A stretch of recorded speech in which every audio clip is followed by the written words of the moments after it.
कांग्रेस नेता राहुल गांधी ने मुहावरों से सरकार पर प्रहार किया है, तो वहीं केंद्रीय मंत्री प्रकाश जावड़ेकर ने मुहावरों से ही इस पर पलटवार किया। राहुल ने कहा कि सरकार जांच एजेंसियों को उंगलियों पर नचा रही है। किसानों के आंदोलन के समर्थन में जो आते हैं उसके खिलाफ छापेमारी होती है। प्रकाश जावड़ेकर ने जवाब में कहा, 100 चूहे खाकर बिल्ली हद को चली है और आपातकाल का जिक्र किया। इतना ही नहीं, कांग्रेस के चुनावी प्रदर्शन पर भी उन्होंने तंज किया और तो और गांधी परिवार पर भी उन्होंने मुहावरों के जरिए ही वार किया है।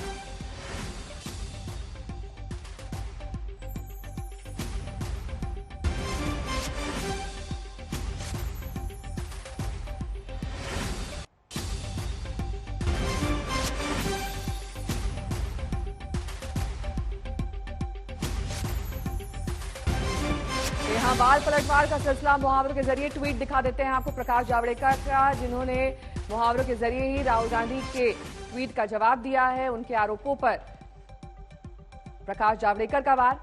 कांग्रेस की मौजूदा स्थिति और चुनाव में स्थिति,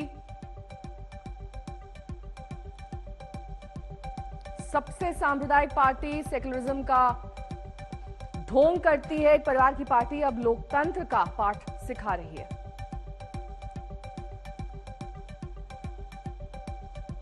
अब आपको दिखा देते हैं राहुल गांधी ने क्या कुछ ट्वीट के जरिए कहा है, किस तरीके से सरकार पर निशाना साधा। उन्होंने कहा कि केंद्र सरकार आयकर विभाग, ईडी, सीबीआई के साथ ये करती है। उंगलियों पर निशाना का मुहावरा इस्तेमाल किया गया यहां पर, और भीगी बिल्ली बनना, इस मुहावरे का इस्तेमाल भी किया गया राहुल गांधी की ओर से। उन्होंने केंद्र सरकार की मीडिया सेल को लेकर इस पर निशाना साधा। किसानी बिल्ली खंबा नोचे, जैसे केंद्र सरकार किसान समर्थकों पर रेड कराती है, तो ये मुहावरों का एक दौर आज देखा गया। टीएमसी और बीजेपी दोनों खेमों में उम्मीदवारों की सूची पर कसरत चल रही है। बीजेपी की आज शाम केंद्रीय चुनाव समिति की बैठक होनी है, जिसमें पीएम मोदी भी मौजूद होंगे।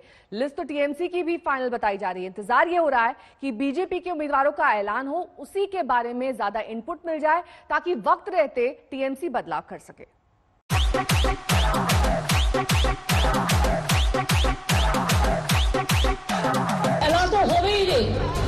খেলা তো হবেই। ईमानदारी দিয়ে मैं कहना चाहता हूं, খেলা হবে, নিশ্চয়ই হবে। আজও করছেন আপনাদের ধমকানি চমকানি আর জেল টেল দেখি প্লিজ আমাদের ভয় দেখাবেন না। असहिष्णुता, इंटॉलरेंस, टाइमिंग इज ममता।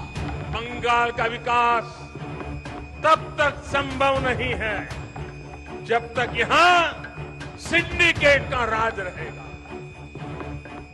ये जंग परवान चढ़ रही है, घमासान बढ़ रहा है, संघर्ष और संग्राम रफ्तार पर है, लेकिन इस लड़ाई में हिस्सा लेने वाले शूरवीरों पर सस्पेंस है।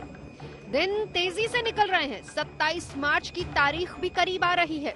पहले दौर की वोटिंग में सिर्फ 3 हफ्ते का वक्त बाकी है, लेकिन उम्मीदवारों की सूची पर मंथन चल रहा है।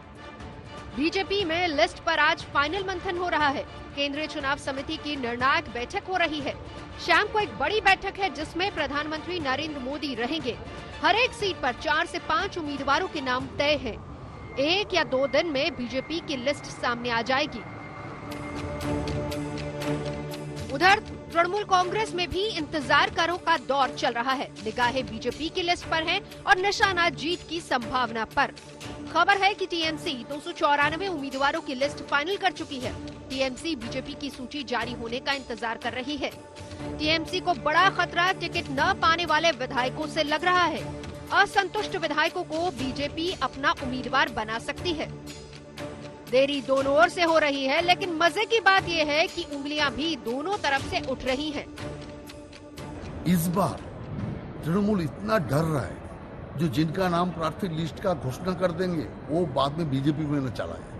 इसीलिए अभी प्रार्थी लिस्ट घोषणा करने का वादा करके भी, घोषणा करने का निर्णय लेके भी फिर पीछे हट रहा है। इसीलिए बीजेपी का प्रार्थी लिस्ट पहले हो जाए, उसके बाद तृणमूल कांग्रेस करे, ऐसा मंशा लेके चल रहा है। इससे पता चलता है तृणमूल कांग्रेस कितना भयभीत है, कितना चिंतित है, बीजेपी से कितना डरे हुए है। टीएमसी से खबर आ रही है कि इस बार मौजूदा विधायकों में से कईयों के टिकट कट सकते हैं। टीएमसी के रणनीतिकार प्रशांत किशोर नए साफ सुथरे चेहरों पर दाव लगाने की तैयारी में हैं। लेकिन टिकट कटे तो विधायकों के लिए बीजेपी में जाने का रास्ता खुला है। दिल्ली से हिमांशु मिश्रा के साथ आज तक ब्यूरो। पश्चिम बंगाल का चुनाव महज नेताओं के बीच नहीं लड़ा जा रहा, इसमें बांग्ला फिल्मी सितारों ने भी बढ़ चढ़कर शिरकत करना शुरू कर दिया है। कुल मिलाकर बंगाल की चुनावी लड़ाई में सितारों का जबरदस्त जमघट है।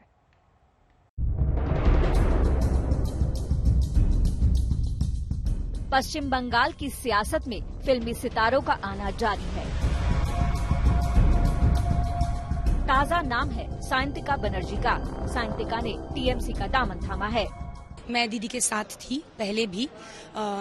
आज आप कह सकते हैं कि ऑफिशियली मैंने साथ दिया है। दीदी के साथ रहने के लिए मैं ऑफिशियली अपना नाम तृणमूल कांग्रेस में मेरा लिखा जाएगा। सायंतिका फिल्मी सितारों की उस लंबी फेहरिस्त का ताजा हिस्सा हैं, जिन्होंने पश्चिम बंगाल के गर्मागर्म चुनावी संग्राम का हिस्सा बनना स्वीकार किया है। Noto bar not out film से चर्चित सायोनी घोष भी हाल ही में टीएमसी में शामिल हुई हैं। महीने भर पहले बांग्ला एक्ट्रेस सायोनी तब सुर्खियों में आई थी जब मेघालय के पूर्व राज्यपाल तथागत रॉय ने उनके खिलाफ केस दर्ज कराया था। तथागत रॉय ने एक मीम साझा करने पर सायोनी पर धार्मिक भावना को आहत करने का आरोप लगाया था। टीएमसी से जुड़ने वालों में कौशानी मुखर्जी भी शामिल है। कौशानी सोशल मीडिया में काफी सक्रिय है और इंस्टाग्राम पर उनके 1.5 मिलियन से ज्यादा फॉलोअर्स हैं।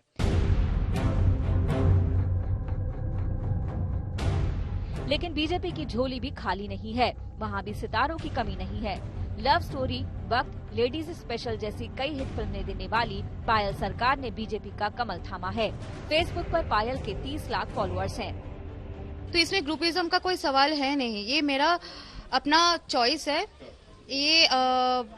ये मैं करना चाहती हूँ जो मुझे लगता है कि मुझे अच्छा लगेगा, अगर मैं लोगों के लिए कुछ कर पाऊँ और अगर मुझे लोगों का सपोर्ट मिले, लोगों का और आशीर्वाद और प्यार मिले। टॉलीवुड एक्ट्रेस श्रावंती चैटर्जी भी बीजेपी का दामन थाम चुकी है। बाल कलाकार के रूप में फिल्मी करियर शुरू करने वाली श्रावंती के भी सोशल मीडिया पर लाखों फॉलोअर हैं। মানে আমাদের ভারতীয় জনতা পার্টিকে যে আমাকে যোগ্য মনে করেছেন তাদের পরিবারের একজন সদস্য হওয়ার, থ্যাংক ইউ সো মাচ। लेकिन बंगाली फिल्मों से जो लोग बीजेपी में आए हैं, उनमें सबसे बड़ा नाम यशदास गुप्ता का है।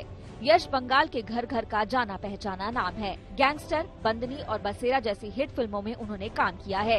टीएमसी सांसद नुसरत जहां के करीबियों में वो रहे हैं। ऐसे में उनका बीजेपी में आना चर्चा का विषय रहा है। ना वो मुझे कहेंगी ना मैं उन्हें कहूँगा। हर बात पे हमें सेम पेज में होने की ज़रूरत नहीं है। अलग विचारधाराएं हो ही सकती है और उस चीज़ की इज्जत मैं करता हूँ। साफ है बंगाल की सियासत में स्टार वॉर जारी है। बीजेपी हो या टीएमसी, सितारों की कमी नहीं। आज तक ब्यूरो। महाराष्ट्र की जलगांव पुलिस पर महिला हॉस्टल की लड़कियों से जबरन स्ट्रिप डांस करवाने का आरोप लगा है। महाराष्ट्र विधानसभा में ये मामला उठने के बाद महाराष्ट्र सरकार ने जांच के आदेश दे दिए।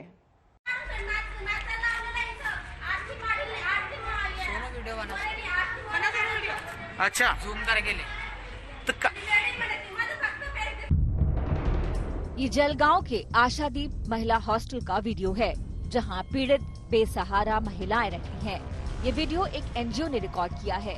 आरोप है कि 1 मार्च को हॉस्टल में रहने वाली महिलाओं को पुलिस वालों के सामने स्ट्रिप डांस करने के लिए मजबूर किया गया। एनजीओ कर्मियों को हॉस्टल के अंदर नहीं जाने दिया गया, पर महिलाओं ने खिड़की से चीख कर अपनी आप बीती बताई।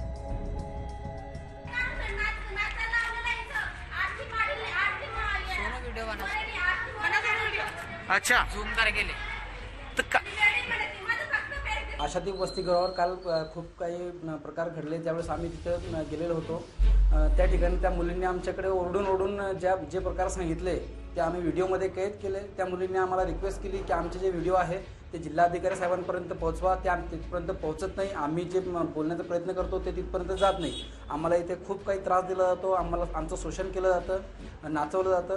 या सगळ्या गोष्टी त्यांनी सांगितलं आम्हाला। त्यांनी सांगितल्याप्रमाणे आम्ही तो व्हिडिओ जिल्हाधिकारी साहेबांपर्यंत पोहोचून दिलेला आहे। एनजीओ ने ये वीडियो बनाकर जलगांव के जिला कलेक्टर को सौंपा है। बीजेपी विधायक श्वेता महाले ने ये मुद्दा विधानसभा में उठाया। पहले ही पीड़ित महिलाएं हैं। ये संरक्षण के लिए महिला बाल कल्याण विभाग अंतर्गत चलाए जाने वाले वसतिगृह में वो रहती थी। उस वसतिगृह के जो कोई लोकल कर्मचारी है वहाँ के लोकल कर्मचारी और पुलिस इन दोनों ने अतिशय घृणास्पद प्रकार वहाँ पे किया है। ये जो पीड़ित महिलाएं हैं वो पीड़ित महिलाओं के साथ उन्होंने वीडियो क्लिप निकाली है, उनके कपड़े वहाँ पे उतारे गए हैं, उन्होंने वहाँ पे नाच किया है और बहुत ही निंदनीय प्रकार वहाँ के पीड़ित महिलाओं के साथ पुलिस ने किया है। गृह मंत्री अनिल देशमुख ने इस मामले की जांच के आदेश दे दिए हैं। एक कमेटी बनाई गई है जो 2 दिन में रिपोर्ट देगी। मुंबई से कमलेश सुतार और जलगांव से मनीष जोग के साथ आज तक ब्यूरो। 2 शहर 30 ठिकाने, बॉलीवुड की 5 हस्तियां टैक्स चोरी के मामले की जांच कर रहे आयकर विभाग ने बॉलीवुड की 5 हस्तियों पर शिकंजा कसना शुरू कर दिया है। इनमें 2 बड़े नाम हैं, अनुराग कश्यप और अभिनेत्री तापसी पन्नू का। इन दोनों के साथ कल 5.5 घंटे लगभग पूछताछ हुई। अलग अलग जगह पर बिठाकर ये पूछताछ की गई और सूत्रों के हवाले से खबर आई कि आयकर विभाग की जांच अभी कम से कम 2 दिन और जारी रहने वाली है। इन सबके पीछे पीछे पड़ गया इनकम टैक्स हम, अरे पीछे पड़ गया इनकम टैक्स हम, इन सबके पीछे। बॉलीवुड और आयकर विभाग के बीच कैसा 36 का रिश्ता है। किशोर कुमार के इस लोकप्रिय गाने से आप इसका अंदाजा लगा सकते हैं। इनकम टैक्स बॉलीवुड सितारों पर इनकम टैक्स का छापा एक बार फिर से सुर्खियों में है। इस बार सवालों के घेरे में है 5 हस्तियां। फिल्मकार अनुराग कश्यप, अभिनेत्री तापसी पन्नू, निर्माता निर्देशक विक्रमादित्य मोटवानी, प्रोड्यूसर विकास बहल और प्रोड्यूसर डिस्ट्रीब्यूटर मधु मंटेना। विक्रमादित्य मोटवानी, विकास बहल और मधु मंटेना अनुराग कश्यप के साथ फैंटम फिल्म्स का हिस्सा रही हैं।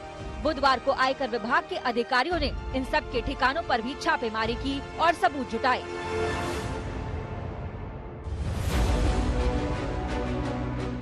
मुंबई और पुणे में करीब 30 ठिकानों पर कल आयकर विभाग की छापेमारी शुरू हुई। सूत्रों का कहना है कि अभी अगले 2 दिनों तक आयकर विभाग की ये जांच जारी रहने वाली है। टैक्स चोरी के मामले में इनकम टैक्स विभाग की जो जांच चल रही है, जिसमें कि तापसी पन्नू और अनुराग कश्यप से कल करीब 5.5 घंटे तक इनकम टैक्स विभाग के अफसरों ने पूछताछ की। यह अंदेशा जताया जा रहा है कि आज कुछ अन्य लोगों से भी पूछताछ इनकम टैक्स के अफसर कर सकते हैं।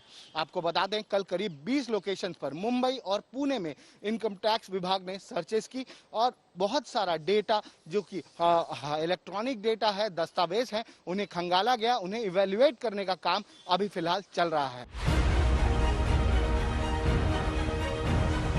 जिस समय आयकर विभाग का एक्शन शुरू हुआ, उस समय तापसी पन्नू और अनुराग कश्यप एक फिल्म की शूटिंग के सिलसिले में पुणे में थे। आयकर विभाग के अधिकारी यहाँ भी धमक गए। पुणे में लाइट कैमरा एक्शन के बीच आयकर विभाग की एंट्री हुई। बुधवार को शाम करीब 5:30 बजे दोनों से पूछताछ शुरू हुई और ये सिलसिला करीब रात 11 बजे खत्म हुआ। यानी पूरे 5.5 घंटे तक आयकर विभाग के अधिकारी सवाल दागते रहे। सूत्रों के मुताबिक दोनों फिल्मी हस्तियों से सबूतों के आधार पर सवाल किए गए। जांच के दौरान अधिकारियों को जो सबूत मिले, उन्हीं के इर्द गिर्द सवालों के जवाब मांगे गए। बताया जाता है कि अनुराग कश्यप के खिलाफ टैक्स चोरी के कई ठोस सबूत मिले हैं। सूत्रों का कहना है कि फैंटम फिल्म्स ने जो कमाई की और जो टैक्स जमा किए, वो दोनों मेल नहीं खाते।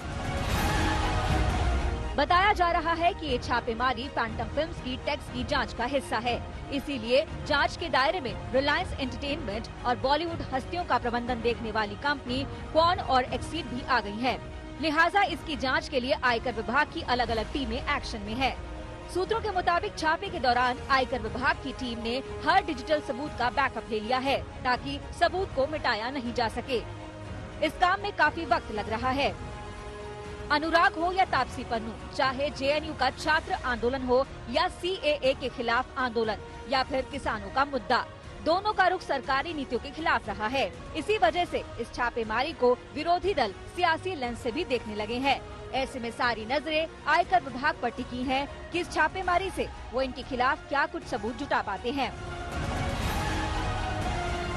दिल्ली से मुनीश पांडे और मुंबई से दिव्येश सिंह के साथ आज तक ब्यूरो।